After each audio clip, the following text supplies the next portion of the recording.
I had one supervisor tell me, listen to a call and I noticed that you weren't speaking for about 5 to 10 seconds. What were you doing? I don't know, breathing, existing, maybe plotting my escape mentally from this. I don't know. What's up, y'all? It's your girl, Newborn Queen. I'm back with another freaking video. So today I'm going to be talking about the real truth behind working from home, what they don't tell you. Because there's a lot of stuff that they don't tell you about this environment. Okay? It's like you think it will be chill because you get to sit there in sweatpants, pajamas. Your office is literally 5 to 10 feet away from your bed. You know, you can just wake up, grab some coffee. You don't have to worry about traffic. But no, let me tell you.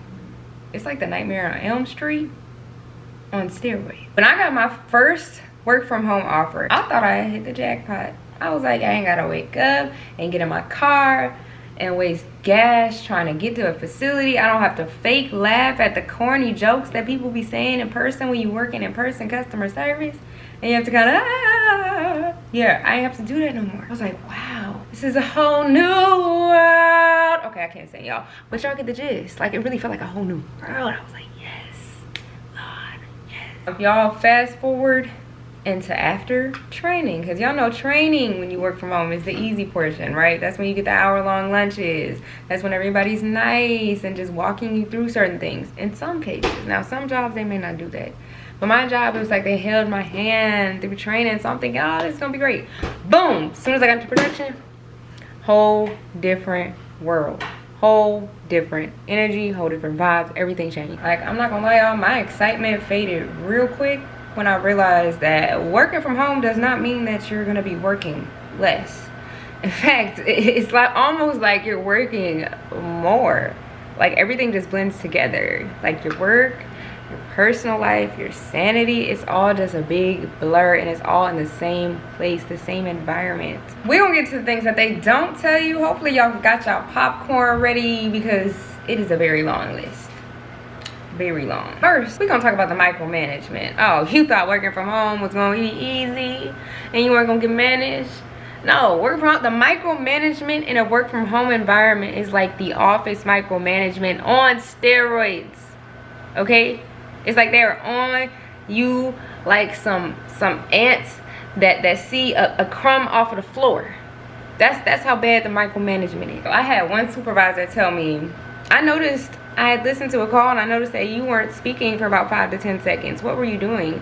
I don't know, breathing, existing, maybe plotting my escape mentally from this. I don't know. Like, yo, these supervisors, they will micromanage you so hard to the point where they might even hit you up on the side saying, just checking in to make sure your camera's working. Oh, make sure that your mic is unmuted so I can hear your keyboard clicks. Like, it is so much management. They want to be down your back like a hound dog. Don't even get me started on the QA audits, y'all.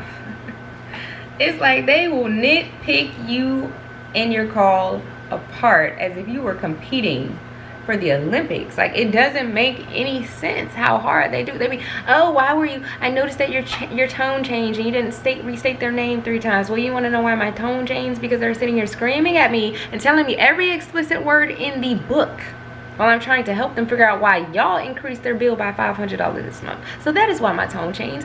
That is why it wasn't a perfect call. And that's why you got me in this meeting now. Talk about how the supervisors will never have nobody's back. They'll tell you in training, oh, reach out if you need help. Reach out if you ever need assistance, right? The minute you reach out, they're hitting you with the, did you check your resources before you texted me? Make sure that you check your, give me the answer. It's like you'll have a customer on hold, active call. Right, active call, they're on hold, and you're telling the supervisor, hey, I need help, like right now. You know how you said we need help. They tell you, did you look at your resources? Just wasting more time, and in turn we end up getting in trouble, right? Because the call is longer than it was supposed to be, and now we're getting an audit about that and how you need to manage your call control when they were the reason behind why the call was longer than it needs to be.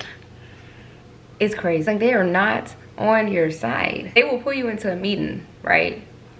And they will literally sit there and tell you, hey, you really need to work on your tone. I know the customer was being rude, but you have to sound delightful while they insult you. Like, let's be for real. Ain't nobody sounding delightful about somebody cursing and screaming and kicking and hollering and hooting over the phone. Let's be real. Another thing, y'all, let's talk about the isolation That's the real tea. It's like when you initially work from home, you think that you'll have more time to spend with your family and your friends and everybody that you love, because it's like, oh, I work from home. But the truth is, by the time you're done listening to customers' problems all day, you don't even have the energy to send a text back to nobody by the time you get off work. And last but not least, the mental toll. I can't tell you how many days I spent after a rough call day just staring at the ceiling for about 20 minutes, just straight silence, just trying to wrap my mind around what just happened, what just transpired over the course of the call flow for the day. I mean, man, I would disassociate. That became my norm. Disassociating was my norm. I would disassociate from my friends. I would disassociate from my phone. I would disassociate from my family. I would even disassociate from my own husband, and we in the same house. It's like, how is that even possible? And honestly, y'all, the worst part was how it changed me. Like, I started this job off as like this sweet, kind, caring girl who genuinely just wanted to help people. I had so much excitement, and it's just like, after constant customer complaints, angry people screaming at me all day, people trauma dumping, it's like I just shut down.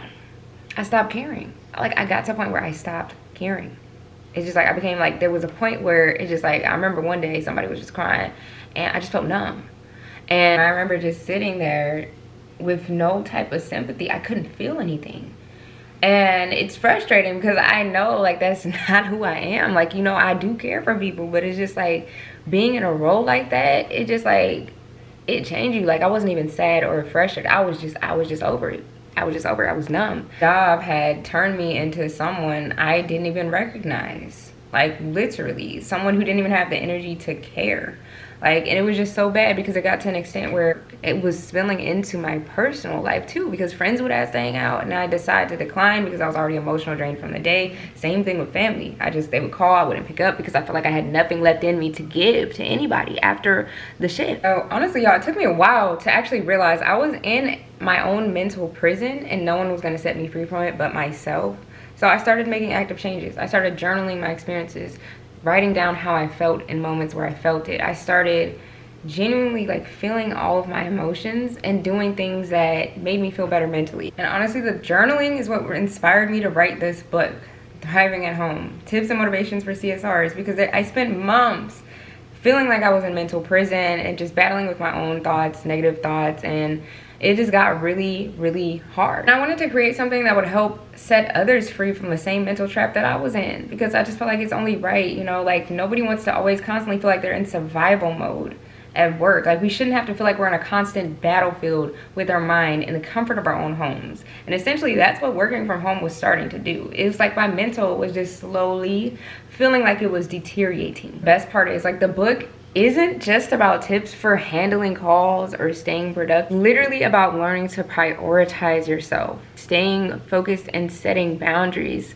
and honestly just finding a way to thrive and just not survive while you're working from home. If you ever feel like working from home is slowly draining the life out of you, I get it. I've been there. And you deserve more. You should not have to feel that way. Like, you literally deserve more than just making it through the day. Like, you deserve to enjoy your life again, really and truly. Drop a comment below about your personal work from home struggles. I would love to hear from you guys. I would love to see, you know, the things that y'all are going through. I would love to hear everybody else's intake, because we're all in this together. You know, make sure you like, share, subscribe, share this video with your other work from home friends that may be going through the same thing and maybe feel unheard.